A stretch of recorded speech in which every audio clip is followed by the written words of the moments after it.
Un ceļojums var sākties!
Čau visiem! Čau, čau!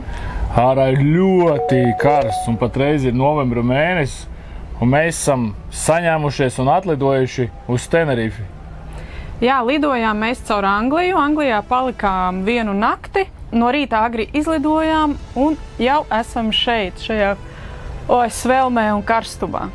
It kā neticās, vakarā mēs vēl bijām augsts, bija lietains, bija mitrs. Vēl vajadzēja ziemas jakas un ziemas cepurus, bet šodien šeit jau ir pavisam tiešām 30 grādi un varēsim tūlīt iet uz baseiniem peldēties un atpūsties. Un kā mums šeit klāsies un ko mēs šeit sadarīsim, jūs redzēsiet visu nākamajās sērijās. Un kas ir ļoti, ļoti milzīgs plus, ka mums šeit ir pazīstams cilvēks, Zane, kura šeit strādā par gidu. Un viņa mums palīdzēs visu šo laiku, gan izvadās, gan izstāstīs. Es domāju, ļoti būs interesanti arī jums iepazīties ar viņu, paklausīties viņus piedzīvojumus šeit no Kanārijas salām, jo viņi jau šeit dzīvo gadus. Jau 10 gadus vismaz. Jā, šovakar mēs ar viņu satiksimies, izrunāsim visus turpmākos plānus, kur viņa mūs turpmākās dienas aizvedīs un ko viņa mums izrādīs.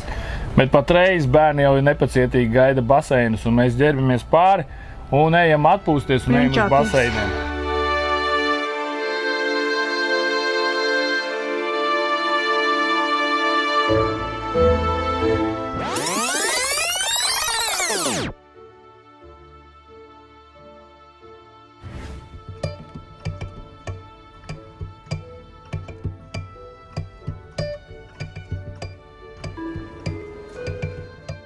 Tāda sajūta, kad ir kaut kāda apokalipse notikusi, un mēs ejam pēdējie, vai arī pēdējie latvieši, kas pamet Latviju.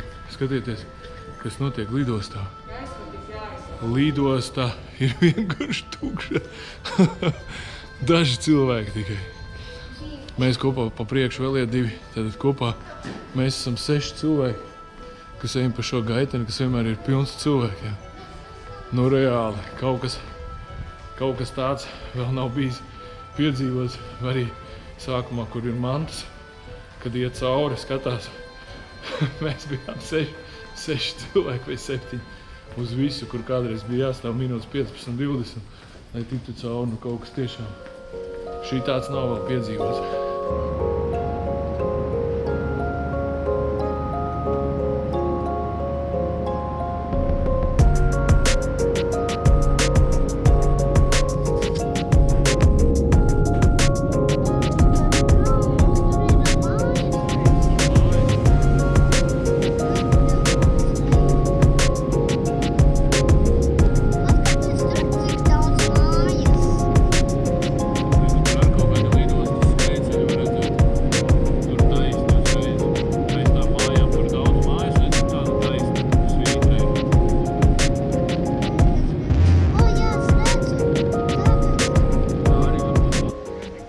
Rodī, kādi tev pirmie iespaidi par šito valsti?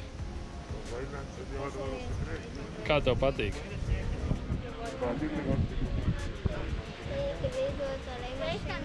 Patika lidot lidmašīnu? Nu šoreiz, kā jau zinat, ka ir tāds sarežģītāks laiks, Covid laiks, arī tā pati gatavošanās ceļojumam bija diezgan sarežģīta un gara un visu laiku tāda neziņas pilna.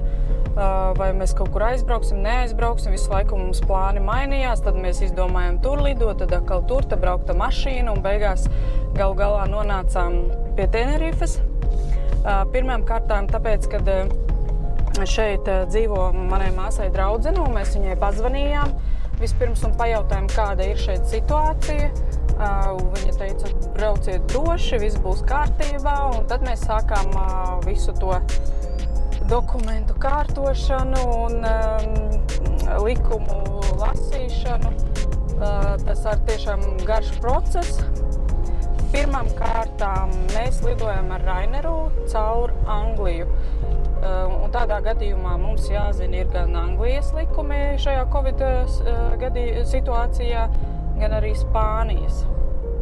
Lidojam caur Angliju, un mums nācās arī palikt to vienu nakti viesnīcā, jo mēs lidojam ļoti vēlu vakarā, un agri no rīta bija jāceļās un jālido uz Tenerifi.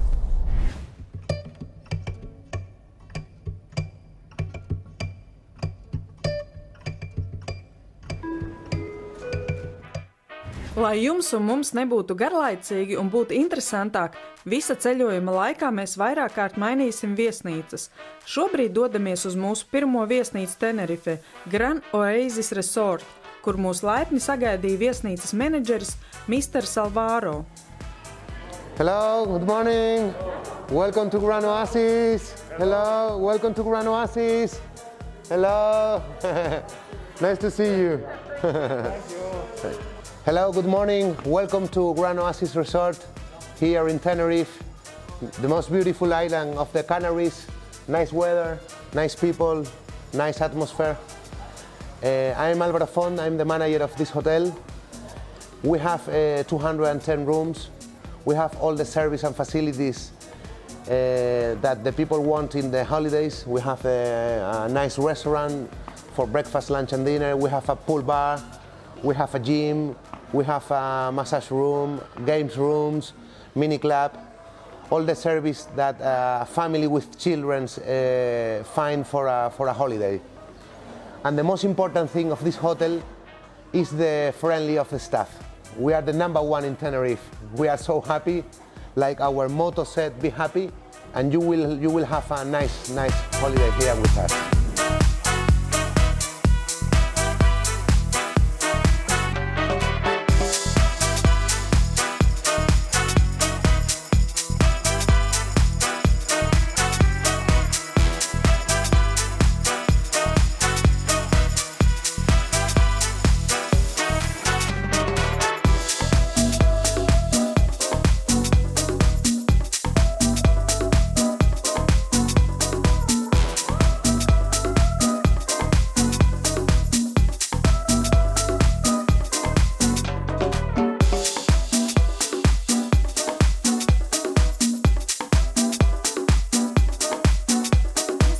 Gran Oasis Resort ir piešķirtas 4 zvaigznes. Šī ir dzīvokļu tipa viesnīca, tāpēc tā ir ļoti piemērota tādām ģimenēm kā mēs. Mēs apmetāmies ērtā, gaišā, mājīgā 2 guļamistabu dzīvoklī ar balkonu un otrā stāva terasi ar skatu uz Atlantijas okeānu.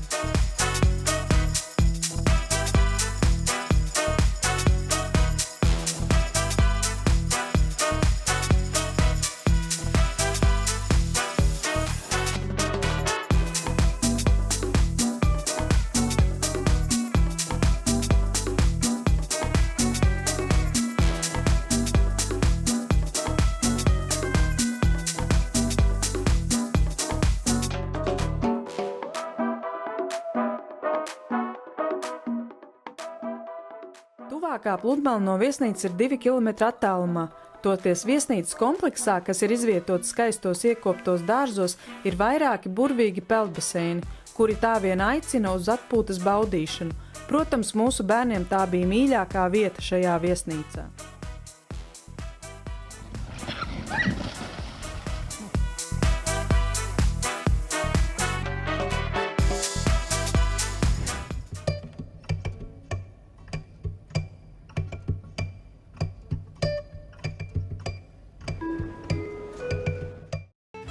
Protams, kā tad arī ekskursijā iztiksim bez mašīnas. Arī šoreiz mēs esam paņēmuši mašīnu. Bet šoreiz mēs paņēmām kaut ko savādāk. Parasti mēs tur sanāk Citroenu, paņemt Volkswagen, vēl kaut ko, bet šoreiz mēs paņēmām nedaudz savādāku. Nedaudz savādāks arī krāsas mašīnu, jo uz salas ar tādu krāsu pārsvarā jau nebraukā. Un jā, mēs šoreiz paņēmām šādu skaistu melnu Fordu. Piecvietīgs Fords ar lielu bagāžas nodalījumu, kur salikt visas mūsu mantas. Maz arī ēd degvielu, ir ērts. Protams, kāpēc melns šeit uz salas, jo šeit ir ļoti, ļoti karsts. Galīt iekāpsim mašīnā, un es jums izstāstīšu, kādēļ šīs dienas, kamēr mēs esam šeit uz vietas, ir ļoti karsts, un pat vietējie saka, tas nav tā visu laiku. Šeit ir karsts tikai tāpēc, un kādēļ pie mums ir tik silti šitās dienas. Tādēļ, kad ir uznācis Kalima vējš. Kalima vējš tas nozīmē, ka tepat netālu Sahāras tūkstnesī, līdz mums, Maroka līdz mums ir 210 km attālumā no šīs salas. Un tad, kad Sahāras tūkstnesī ir smilšu vētra, tie mazie smilšu graudiņi, pavisam tie mazie puteklīši nonāk arī līdz šai salai, un tad tā sala tiek ietērta tādā apvalkā, un tas skaitās Kalima. Un tad, kad tā Kalima uznāk, tad tiešām mums ir šeit ļoti karsts. Tas mums nozīmē, ka mēs esam šeit uz salas. Un kā vietējie šeit, kas dzīvo, viņi saka tā, tad, kad sahārieši ģenerāli tīrīšanu taisa un purina savus paklājus un notiek viņiem tīrīšana, tad šeit uz šajien atnāk tie smilšu graudiņi un tas siltums lielais. Un jā, tiešām vakar bija 30 grādi, šodien ar sola 30 grādus un rītā vēl būs karsts. It kā just nevar ne gaisā, neko, bet tādi maza, mēs varbūt redzējām jūrā, tad maza, pavisam neliela tā kā dūmaka, un tad Zane mums teica, jā, ka tas ir tas Kalimas vējš atpūst tos smilšu graudus. Bet patreiz bērni jau ir nepacietīgi gaida baseinus, un mēs ģērbamies pāri un ejam atpūsties un ejam uz baseiniem.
Nu, čau! Nu, čau! Nu, brauksim? Mēs gatavi esam. Super! Tikai uz kurien tu mūs vedīsi? Es jūs vedīšu šodien. Es domāju, aizbrauksim uz Maskas aizu. Jā. Un pēc tam Los Gigantes klints apskatīsimies. Un pēc tam, ja atpakaļ ceļā, skatīsimies, cik ir pulkstens. Ja gribēsiet atpakaļ ceļā, varam iebraukt vienā venecuēliešu krodziņā, uzēst viņu plācenīšus. Labi. Nu tāds līkumiņš, pastīsimies, kā mums ies ar laiku. Labi. Nu tā, lai jūs uz vakariņām paspēt un tā. Ja? Brauksim tad ar Zanes mašīnu, jo tur mums visiem būs vietas. Te būs daudz vietas, jā. Mēs esam tikko atgriezušies no pirmās ekskursijas.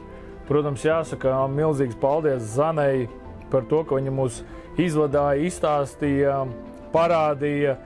Liels plus ir tas, ka es mierīgi varēju sēdēt aizmugurē, filmēt, un man nevajadzēja uztraukties par stūrēšanu, un nevajadzēja mums uztraukties, skatīties kartē un lasīt kaut kādu informāciju. Zane mums, es domāju, izstāstīja vairāk, nekā mēs būtu paši kaut kur atraduši.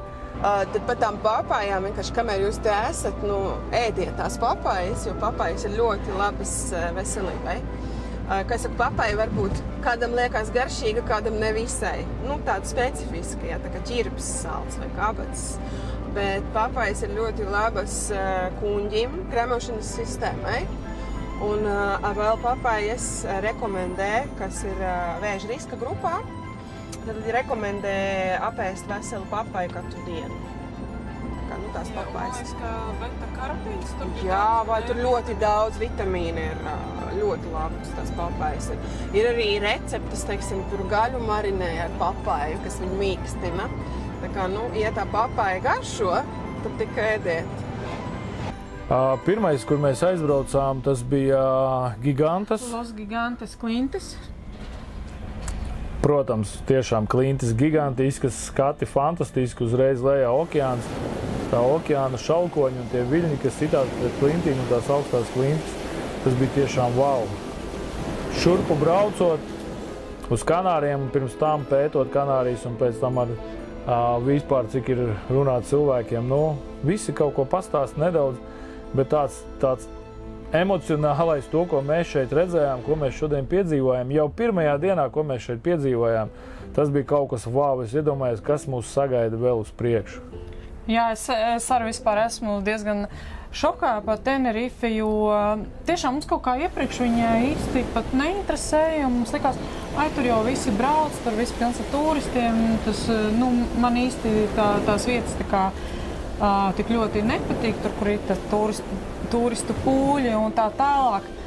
Bet tiešām šobrīd es nezinu, ko es varu teikt. Tiešām diezgan tāds šoks par Tenerifi, patīkamā ziņā šoks, un arī, es domāju, plusiņš īstenībā ir tas, ka tagad ir Covid laiks un nav tie turisti pūļi.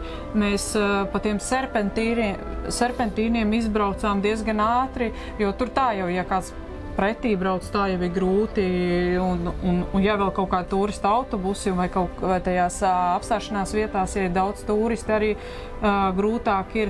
Tas tiešām šobrīd ir liels plus. Un tas, kad, kā Ivars teica, mēs bijām tajās Los Gigantes Klintīs, un tālāk jau, kur mēs braucām, es pat varētu teikt, man patika vēl labāk. Vairāk, es negaidīju, ka tā Tenerife ir tik, tā daba tik mežonīga. Kā saucās tā, kur mēs bijām? Maska? Maskas ciematiņš, Maskas ciemats un Maskas ieleja tā visi bija. Jā. Un dabas rezervāts, laikam, dabas parks.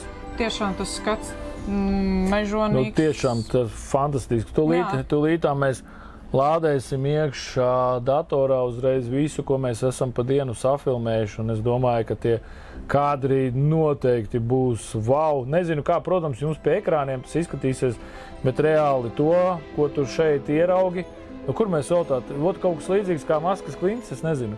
Ķīnā droši vien ir iespējams redzēt, bet tur neesam bijuši. Protams, no Tenerifes mēs katrā ziņā to negaidījām. Lūk, tā Maskas aiza, tas ciematiņš, kas ir lejā. Tur tagad dzīvo vietējie iedzīvotāji, kanārieši. Iedzīvotāju skaits ciematiņā ir apmēram 100, nav daudz. Bet pirms tam šeit dzīvoja kanārieši pirāti. Pirāti bija sev atraduši ļoti labu vietu.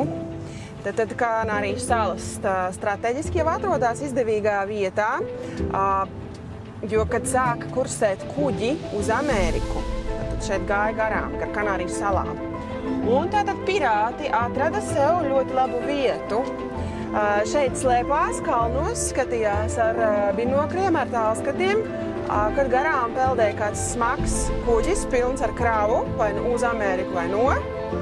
Un tātad nekur tālu arī nedevās laupīt, pat pie Kanārijas salu krastiem arī laupīja. Un saka, ka salaupītos dārgumus kaut kur saslēpuši Maskas aizā.